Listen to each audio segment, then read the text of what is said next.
Hey, what's up YouTube? It's been a little while since my last video, but that's not due to a lack of training or shooter matches. I've actually been quite busy. I just haven't had the opportunity to film a lot of it. So yeah, I've been making a lot of progress, but also had a couple big breakthroughs. So when I first started shooting USPSA, I was the typical accurate but slow, and I can safely say now that I've hit the other end of the spectrum. It's been fast and sloppy.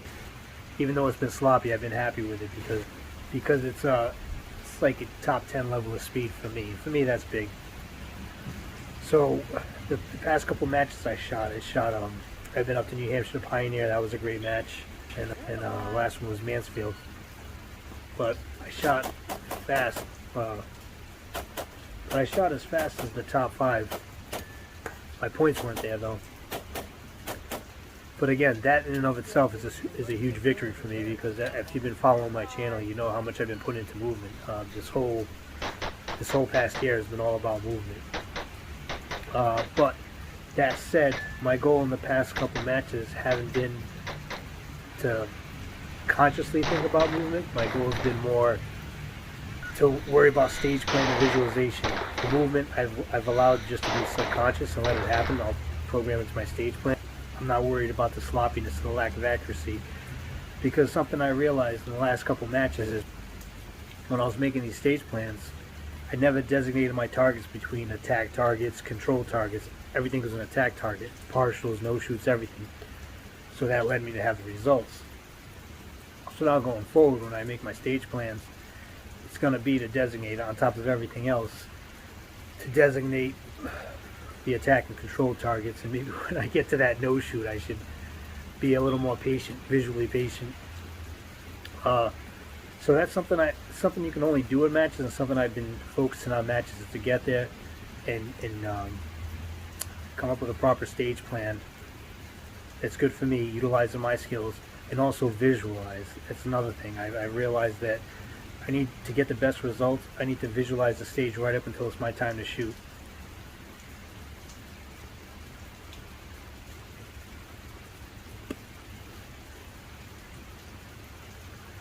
I've been getting a lot of help with stage plans. I reached out for some outside training with that. If any of you guys know Tom Castro online, the Tom Castro Insiders Group, he put out a video from, I think it's Area 6. I'm not sure. You can check it out on his page. But he has I think it's like 2 hours long, and he goes through every stage of the match, and he goes through his stage plans and his process, and that was huge, because it's one thing, like, you know it anecdotally, you kind of know, I gotta think of this, but to put all the steps together in a process and to have it ready made, so when you get to the stage and you look at it, you kind of have a step-by-step, and I think, like, that's one of the first steps in making it habitual, your stage plan and your visualization. So that's another huge breakthrough, on top of the speed, actually moving around fast. That's another huge breakthrough for me, was the stage plan and the visualization. Basically, Iraq discipline. Well, we're fixing that.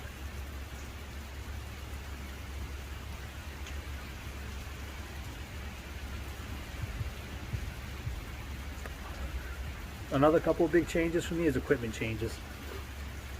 So that's the dog. So when I first got into USPSA, it's with the full intention of going full open, and I've kind of been easing my way into it. And I picked up the Honcho, and I started off a slide ride. But I finally decided to bite the bullet and put the frame-mounted optics in there. Roscoe, shut the fuck up.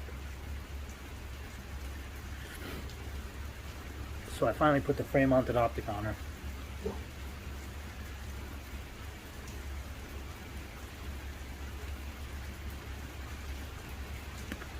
That also means I had to change holsters. I was using the FS Tactical holster, great holster.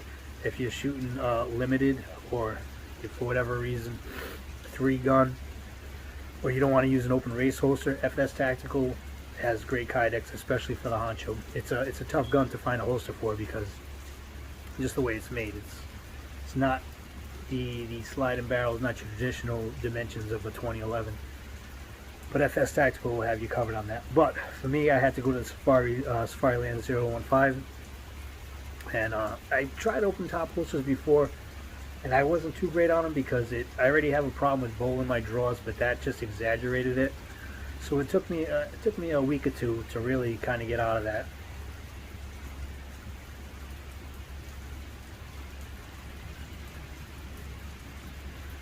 But we're coming along nicely. It's pretty solid now.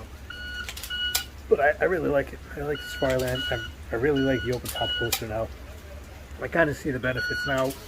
It's not like, I mean, for anybody who's never used them before, it's not going to take a second off your drawer. It's not anything like that. It's all kind of the efficiency of movement, I guess. But I like the thing.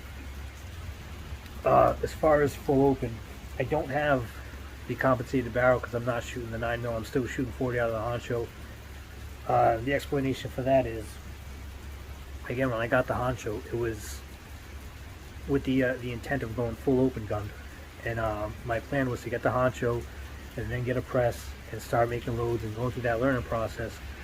But that was right about the time the COVID hit, and so everything became scarce, regular ammo, primers. So it wasn't worth trying to get into the reloading because it was hard enough for a seasoned reloader to get materials. So never mind trying to break into that. So I decided to stick with just factory ammo because I could still find that. The prices weren't awful for what I was finding. So I got some deals and I got some bulk on factory ammo. So for the foreseeable future, it's going to be the factory 40 so I can keep major power factor. But I don't know, we'll see in the future about reloading and getting to 9 major. I also want to get, I love the Honcho, and she's my gun to go for the next couple of years. But I'd like to try a couple other 2011s too. I'd love to get my hands on an Infinity open gun. I just love the way they look. You want to know what I really want? And it's like, I know it's kind of dumb.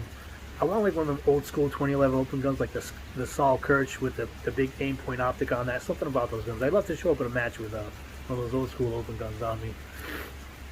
But that's an aside. So getting back to the training, I've been dry firing 4 or 5 times a week, live firing once or twice a week, and then going to matches.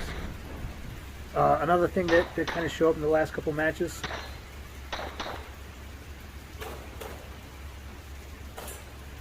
I got a chance to shoot with a master shooter.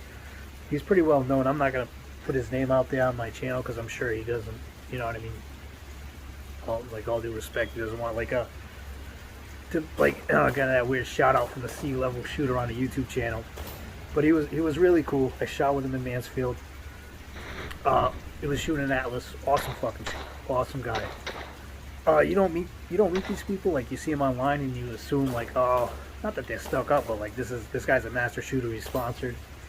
But he was super nice and friendly and like helpful. Like not like he's not like soliciting advice. He's not like putting shit out there just like you should do this. But he had an observation for me after one stage, which I didn't realize, but after watching the little video, like he was right. But my reloads have gone to shit to the point where I'm subconsciously looking down. I don't even know, like when I'm looking down, I don't even see what I'm looking at.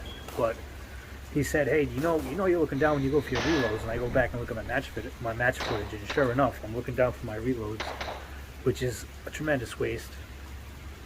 So that waste of time. So that kind of put me on a little bit of a branching path now for my training. I got to put reloads into everything to try to clean that up. So my reloads aren't efficient, so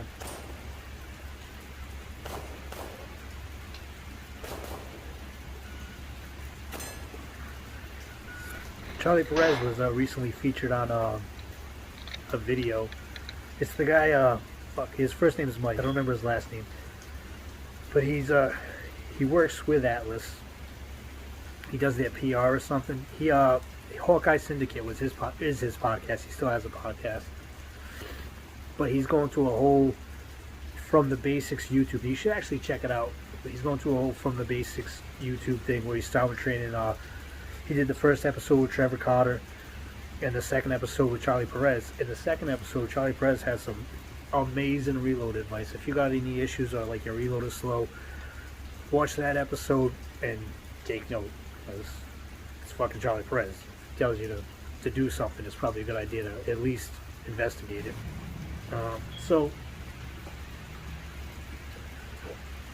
So everything's going, like I said, I made some breakthroughs. Surprising myself with a lot of stuff I'm able to do now. Like watching my match footage now and comparing it to even last year, let alone 2 years ago. It's not GM, but I mean, I'm happy with it. I'm not happy like I'm gonna stop. That's good enough. Like I'm happy with the progress and keeping up at this pace to see how far I can get. But so going forward, the plan is to keep focusing when I get to matches. Focus on those maximum reps of visualization on the stage. Playing everything out. I have a whole process after watching the Tom Castro video, and then I have a whole process with that, and go through that process, stick to my process. But to add on to the process is to designate my targets, whether they're attack or control targets. Because the gun I have, the Honcho, she's a attack driver. If I'm visually patient, the round is going to go where the dot is. It's just I'm not being visually patient. I'm seeing the red streak on Brown and sending 2.